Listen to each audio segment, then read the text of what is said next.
Hey, happy Friday, everyone. I'm so excited to finally get to talk to you. I have been a bit Wi-Fi-less in the past week or so since I've been in London. I've officially been here for 1 week, which is actually really crazy.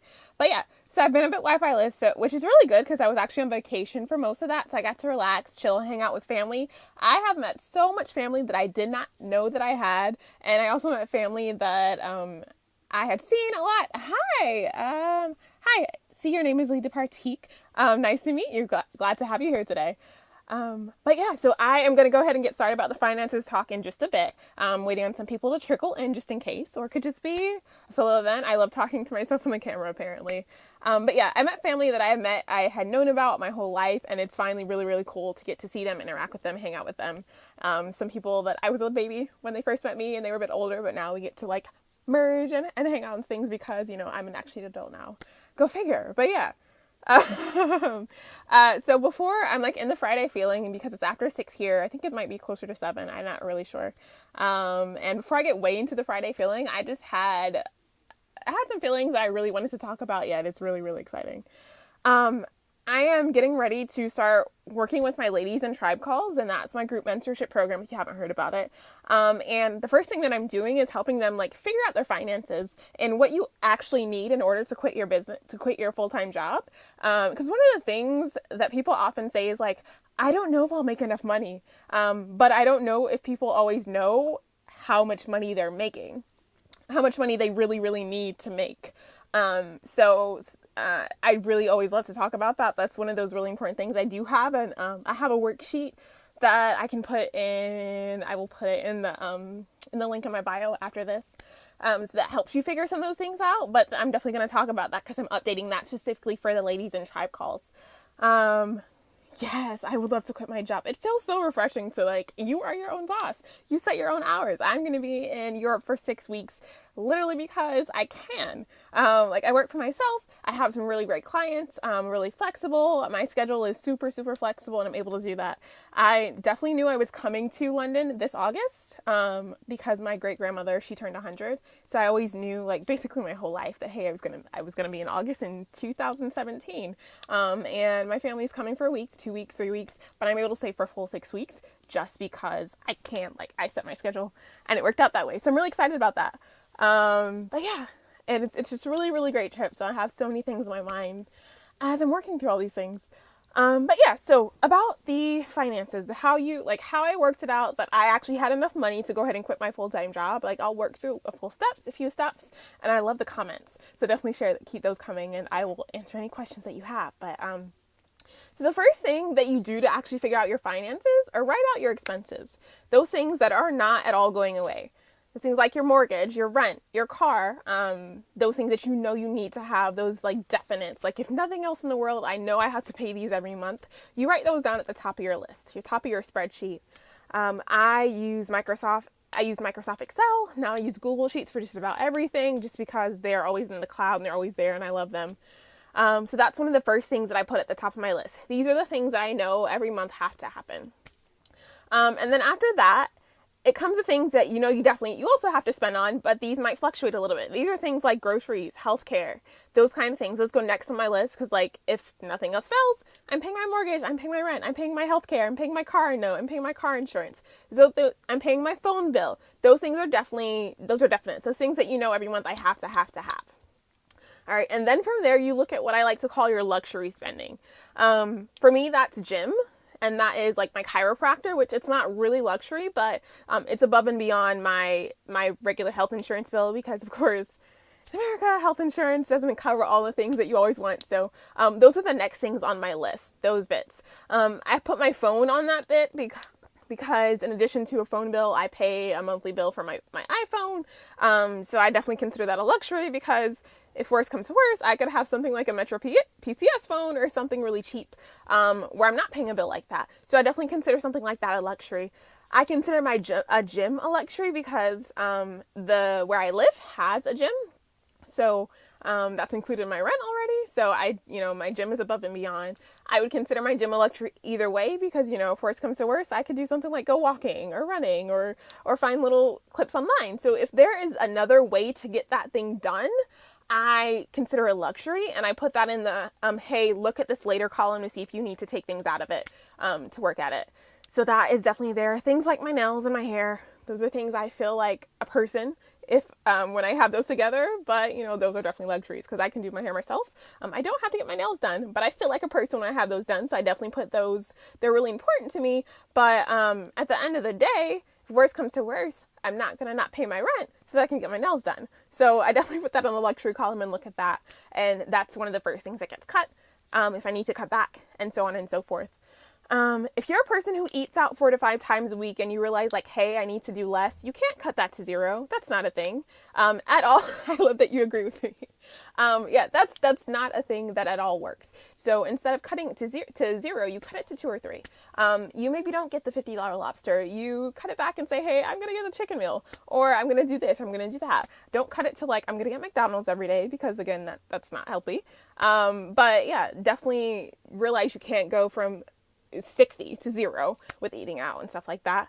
Even say, hey, I'm going to get, instead of eating out all the time, I'm going to do something like Sunbasket or HelloFresh or something like that. So you still get a little bit of that eat outery, but you're doing it at home. So it's a little bit more conservative, and you know, you don't feel like you need to buy drinks when you're out, because that's what really, you know, does it for you when you go out and stuff like that. So definitely look at that when you're looking at your budget. And I'm looking at my notes that I can't really read, so just bear with me, I apologize.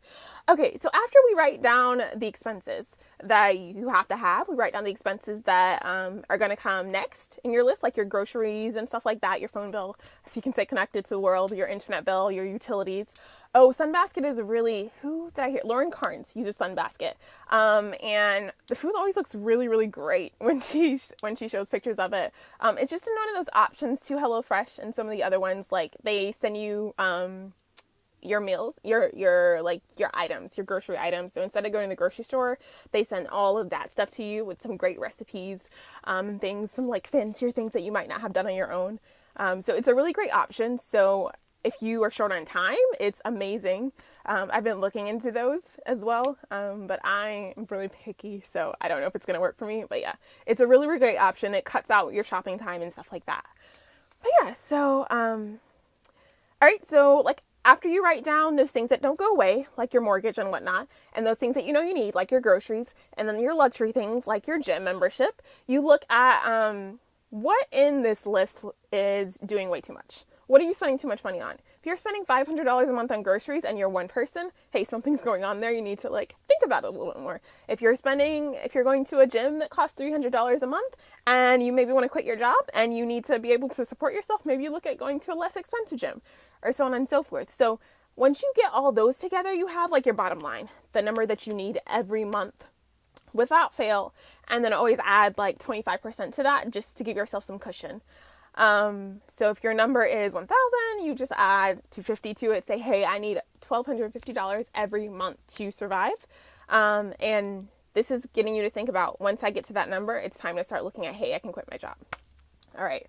So on this spreadsheet that I'm going to link to in my bio, that I have, the next thing you do after you get all your expenses together is you look at how much money that you currently make at your full-time job, and how much money that you make your side hustle, your freelance, your creative business, whatever it is that you call it. So how much money you're making there. And then you calculate what the percentages are. So if right now you're making $1,000 a month at your full-time job, and you're making, let me do smaller math because I don't have a calculator right here. So say you're making $750 on your full-time job and you're making $250 a month on your side hustle. So right now your side hustle is 25% of your income. And what you want to do is you want to work towards at least getting that 50%. You want to at least work to getting it that there. So you're making the same amount on your full time and your side income. So your side hustle income. So that's going to mean you're going to work towards raising your side hustle income to $750. So if now you're making $750 and $750, and the amount of money that you need per month, if it's less than $750, hey, you can quit your job. But if it's not, and say you weren't making ends meet, there were things that just weren't working out, because that's one of the reasons that people often want to quit their full-time jobs, is that they're just not making enough money working for someone else and they want to do something different. So that's okay. You start working now. Now you're making ends meet. You're at $1,500. So you need to work towards raising that and eventually getting that side hustle income to something that at least matches your monthly expenses. But yeah, so that's the biggest goal, is to work on raising your side hustle income in relation to your full-time income. So you want to work towards getting them to be the same. And if the same is the amount of money that you can survive on, cool. But sometimes you find that the amount of money that you make, you don't need all of that income at the same time. I did forget to mention, you definitely want to put savings in there. That's always a thing. So always calculate your savings as a part of your monthly expenses. Because when you work for yourself, you have to calculate taxes as well and all that great stuff. But that's a talk for a different day. But yeah, so you do find sometimes that, hey, you're just spending money because you have it, or you're just spending money because it's there. And sometimes you realize that, hey, once you calculate your expenses, what you really need and what you're making your side hustle income, you can go ahead and quit that full time. I had a friend who found that out a few months ago, that she was doing quite well at her side job, and she had a lot in savings, and she was able to go ahead and say, like, hey, I can walk away from that full-time job that I don't want to be at anyway. So that's a great way to start looking at the money. Another thing, my notes here, I don't have a proper notebook. I don't know how I managed to forget that when I was packing, but I'm sure I'll find one here. So the other expense that I think that I want you to consider before you start saying, hey, it's time to quit, that you're going to need now. You're definitely going to need more so once you do quit that job. Make a budget for your business. Whether that's like, hey, I need new pencils, or I like to write on paper and I need a notebook. But one of the biggest things I think you need to make space for in your life, is education. I'm not saying you need to go ahead tomorrow and spend $20,000 on a business coach, but you might need to spend $500 on a group program, like Tribe Calls, or you might need to spend $200 on a program setting up systems, or spend a half day with someone. Those are things you definitely need to consider, just because it's like, what I consider it like setting up a business. Trying to grow a business without talking to anyone is trying to learn how to drive a car on blocks. So sure, you have all the parts in the car, but you don't have the wheels, so you're not actually going anywhere. So you can sit there and like move the steering wheel around, move it around, figure out how to put a car in drive and reverse and all those great things, but you don't really know what you're doing if what you're doing is working, because you're not actually on the road. So there are so many resources out there. There's so many people who've done it before. There's so many courses. There's so many coaches. You have to, and not all are one size fits all, not at all, but you have to find the one that fits for you. You can't do this alone. You cannot do this without asking for help. So that's one of the really, really important things that I always say is like, make a budget for your business. Whether that's $200 a month or $50 a month or whatever it is, you have a yearly budget. But education, and it's one of those things that you can generally write off in your taxes. But and in America, I can't do tax work for anybody else. Well, I can't do tax work for anyone, but I definitely can't speak to taxes for outside of the States. But education is one of the most important things that you have to offer, to give to yourself. So whatever it is, whoever you're asking for help, you need to ask somebody. So definitely make a budget for that and set that budget and stick to that budget. So if you see a really fancy course that's $2,000, but you have $500 for it, unless you didn't spend that $500 the past 3 months, you're not going to do it. It's not the right time for you, per se. Unless you can say, hey, I have a $2,000 course, I can go put that $2,000 on a credit card. No, I don't think that's a great thing to do. What I'm going to do is go hustle and find that $2,000 before I go and spend that.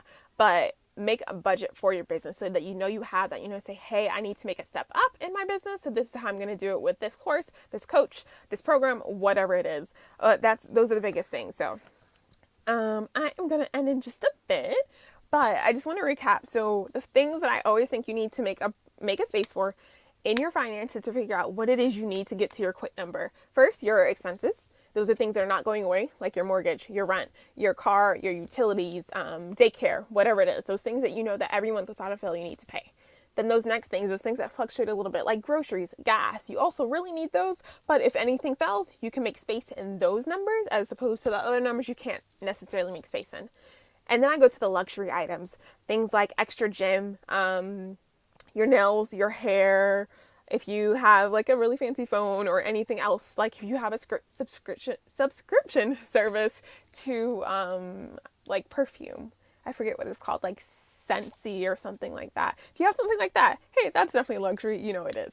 So look at those. Those are the first places where stuff gets cut If you realize, hey, I want to quit my job sooner rather than later, so I need to be a little tighter on my finances, that's the first place you look to actually cut those things. And the fourth thing that I definitely think you should always make a space for in your budget is your business. So supporting your business however it is that you need to support it. If it's getting a business coach, or if it's buying a new laptop, whatever it is, you need space in your budget for your business. Yeah, I'm glad you enjoyed it. I'm really glad you enjoyed it. Like I have a space, part of my business budget for this year is getting a new laptop. So I split that out over 3 months, and know that like the months of October, November, December, you're dedicated to getting my laptop, stuff like that. So those are like great things to make space for in your business, so that you know, like, hey, my quit number is this, my quit number is this, my quit number is this. Once I find out that my side hustle income, my creative income, whatever it is, reaches that number, hey, it's time to say goodbye. And that's how you figure it out. Really looking at your numbers. It's not just saying, hey, I'll never make enough money, I'll never do this. First, start with what you need to get to, and then you can start doing the work to get there. But the very, very first thing is figuring out what did you actually need and getting all that together. But yeah. Alrighty. So I am going to go and get into my Friday evening. Any questions? Definitely. I'm like super excited to talk to everybody. So DM me. I'm cool. Send me an email, whatever it is. But I'm going to run off. All right. Have a great one, everyone. Happy Friday again. Oh, awesome. Cool. Look forward to talking to you. Bye, love.